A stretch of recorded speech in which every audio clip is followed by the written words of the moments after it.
বাত আৰু পিত বোলে এই তিনিটা জমদূতে বোলে তোমাৰ নাম ল'বলৈ নিদিবও পাৰে, হয়নে বাৰু? বোলে তোমাৰ নাম ল'ম বুলি ক'লে কফে ধৰি ল'ব, বোলে ঘেৰ ঘেৰ ঘেৰ ঘেৰ কৰিব, হয়নে বাৰু? এতিয়াতো ঠিকে আছে, আমি চবে নাম লৈছো ধুনীয়াকে, কৃষ্ণ ৰাম হৰি ৰাম। চাব অন্তিম সময়ত বোলে আপুনি যেতিয়া বিচনাত শয্যাত পৰি যাব, বিভিন্ন বেমাৰে আপোনাক ধৰি ল'ব, কফ বাত পিত একলগ হৈ যাব, স্মৰণ শক্তিটো নাথাকে, বিবেক শূন্য হৈ যায় দেই বাপাই। তেতিয়া চকুবিলাক এনেকে কৰি কৰি চাই থাকে মানুহবিলাক। আৰু ভগৱন্তক স্মৰণ কৰিম বুলি ভাবিলেও পৰিয়ালবিলাক গুচি যাব, পৰিয়ালৰ মানুহবিলাক যাব, ল'ৰা ছোৱালীবিলাক যাব, কুটুম্ব পৰিয়ালবিলাক যাব।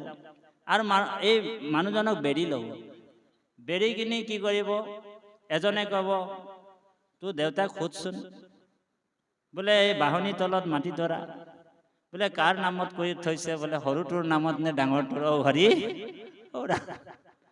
বোলে জীৱই অন্তিম সময়ত ঈশ্বৰক নাম ল'ম বুলি ভাবিছে, স্মৰণ কৰিম বুলি ভাবিছে, বোলে সেই সময়তো পৰিয়াল কুটুম্বই বোলে ঈশ্বৰৰ নাম স্মৰণ কৰিবলৈ জীৱটোক নিদিয়ে বুলি, হয়নে প্ৰভু? পিছৰ বাবাসকল শুনিছে নাই ভাল? কৃষ্ণ কৃষ্ণ। বোলে অন্তিম সময়ত ঈশ্বৰৰ নাম স্মৰণ কৰিবলৈ জীৱটোৱে কষ্ট কৰি ল'ম আৰু ভগৱানৰ নাম ঈশ্বৰক স্মৰণ কৰিম, সেই সময়তো আপোনাক বাধা দিয়ে।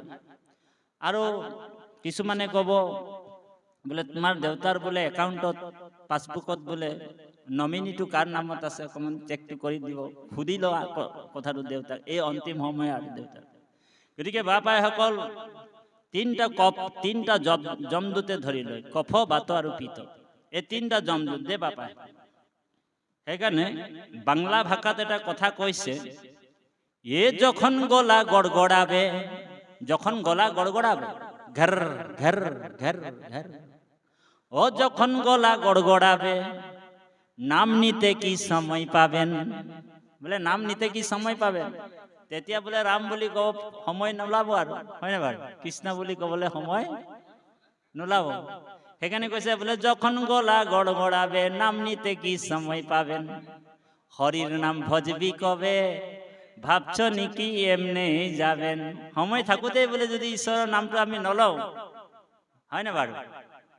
তেতিয়াহ'লে আমাৰতো সেই সময়ত যদি ল'ম বুলি যদি আশাও কৰে কোনোবা, তেতিয়াতো বিভিন্ন জৰাই আহি আমাক ধৰি ল'ব, ব্যাধে আমাক ধৰি ল'ব।